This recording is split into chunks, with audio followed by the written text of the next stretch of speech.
বাচ্চার বিকাশের জন্য ডাল সবচাইতে ভালো একটি খাবার, যা আপনার বাচ্চাদের প্রতিদিন খেতে দেওয়া উচিত। আমি আমার বাচ্চার জন্য এখানে 4 ধরনের ডাল মিক্স করে নিয়েছি: মসুরের ডাল, মুগ ডাল, বুটের ডাল, খেসারি ডাল। এই 4টা ডাল আমি এখানে 1 পোয়া করে টোটাল 1 কেজি নিয়েছি। আমি চুলায় হালকা আঁচে এগুলাকে টেলে নিব। তারপর এগুলাকে ঠান্ডা করার পর একটা এয়ারটাইট বক্সে সংরক্ষণ করে নিব। যখনই আমি বাচ্চার জন্য খিচুড়ি রান্না করব, আমি এখান থেকে 1 মুঠ পরিমাণ ডাল আমি মিক্স করে দিব।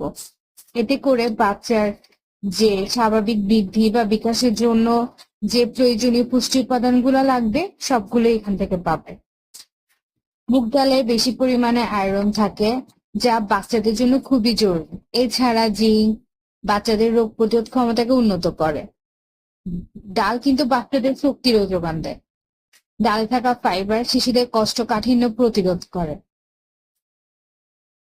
তাই আপনারা বাচ্চাদের প্রতিদিন ডাল দিতে পারেন। অন্তত প্রতিদিন না হলেও সপ্তাহে 3 থেকে 4 বার ডাল দিয়ে খিচুড়ি করে দিতে পারেন। মুগ ডালের হালুয়া করে দিতে পারেন।